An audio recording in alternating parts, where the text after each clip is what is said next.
Seorang mantan istri yang masih diganggu mantan suaminya kini sudah menikah lagi dengan lelaki lain, namun tetap masih diganggu dengan alasan sang mantan suami ingin kembali. Namun semuanya tak mungkin karena mantan istri sudah bahagia dengan suami barunya. Ririn Anggara kali ini menceritakan tentang kasus yang berada di Bogor. Seorang wanita bernama Cici 21 tahun tinggal bersama sang suami Edi Setiawan. Sang suami tinggal di Bogor, Jawa Barat. Suami istri ini tinggal bersama ayah Edi yaitu Jaheng 48 tahun. Dulu sebelum menikah ternyata Cici sendiri pernah menikah dengan seorang lelaki bernama Tegar Sugianto dan dikaruniai satu orang anak. Tegar juga ternyata tinggalnya tak jauh dari Edi dan sang ayah. Tegar tinggal di daerah Bogor juga, satu kecamatan namun berbeda desa. Cici dan Tegar waktu itu menikah tak lama. Pernikahan mereka dikaruniai satu orang anak, namun nampaknya mereka bercerai karena tak cocok satu sama lain. Di tengah Cici yang sudah menemukan kebahagiaan cintanya dengan suami barunya Edi, nampaknya Tegar tak terima. Tegar menginginkan perceraiannya bisa rujuk lagi, bahkan meminta Cici untuk balikan lagi dengan dirinya dan meninggalkan Edi suami barunya. Saat menikah dengan Tegar, Cici merasa tak bahagia meskipun dikaruniai satu orang anak, namun kini dirinya bahagia dan anak sematawayang dari pernikahan Tegar pun kini diterima Edi, bahkan Edi pun menyayangi anak Cici. Cici memperlihatkan kehidupan bahagianya di sosial media, apalagi mereka satu kecamatan dan nampak beberapa kali saling terlihat. Meski mereka sudah bercerai, namun nampaknya beberapa kali juga Tegar juga berkomunikasi dengan Siti masalah anak. Tegar melihat kebahagiaan pernikahan Siti dengan Edi nampaknya membuat dirinya kesal dan makin marah. Tegar sendiri nampak tak peduli dengan peringatan Siti untuk tak mengganggu dirinya. Kerap beberapa kali Tegar pun mengganggu Cici dengan merayu Cici meminta Cici untuk meninggalkan suaminya Edi. Merasa terganggu dengan Tegar yang selalu seperti ini, Cici pun bercerita kepada keluarganya dan juga kepada sang suami Edi. Lagi-lagi Cici pun memperingati Tegar untuk menjauh dari dirinya dan mengingatkan Tegar kalau dirinya kini sudah bahagia bersama Edi.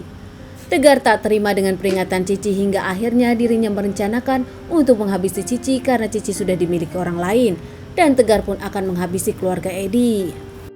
Cici yang tak bisa menjadi miliknya tak boleh juga jadi milik orang lain. Akhirnya Tegar merencanakan untuk menghabisi keluarga Edi dengan membawa sajam dan langsung ke rumah Edi. Saat itu di subuh hari, nampaknya Tegar tak banyak bicara. Dirinya langsung membawa senjata tajam dari rumahnya menuju rumah Edi.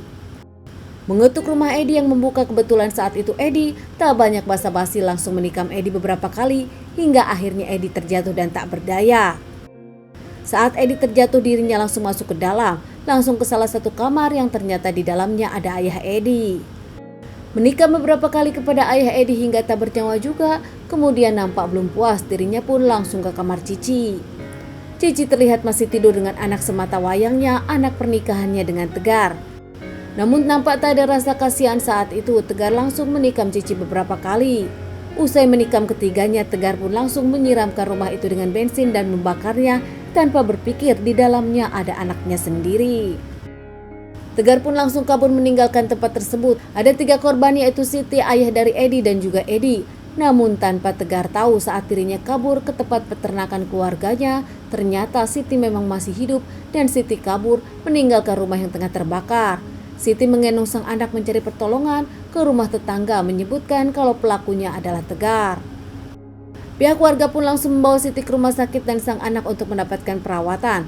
Pihak warga pun melaporkan kepada pihak kepolisian. Tak lama, pihak kepolisian datang langsung ke TKP, mengamankan TKP dan di dalamnya ternyata di rumah terbakar itu ada 2 jasad, yaitu jasad Edi dan sang ayah. Jasad pun dilarikan ke rumah sakit untuk dilakukan otopsi. Ternyata mereka berdua meninggal bukan karena tikaman, melainkan karena dibakar. Pihak kepolisian pun langsung mencari keberadaan dari Tegar. Saat itu pihak kepolisian mencari Tegar ke rumahnya, namun tak ada Tegar di rumahnya. Tak menyerah, pihak kepolisian terus mencari Tegar. Ternyata ditemukan di peternakan keluarganya sendiri, sudah dalam kondisi tak bernyawa. Tegar melakukan bundir usai dirinya melakukan kejahatan kepada keluarga dari mantan istrinya. Tegar pun dinyatakan bersalah namun tak bisa divonis karena Tegar sudah meninggal.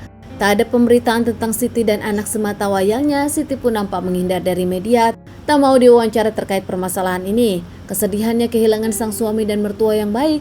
Teman-teman, sekian dulu bahasan kasus yang aku bawakan kali ini. Semoga ini bisa dijadikan pelajaran untuk kita semua dan ditunggu bahasan kasus-kasus selanjutnya.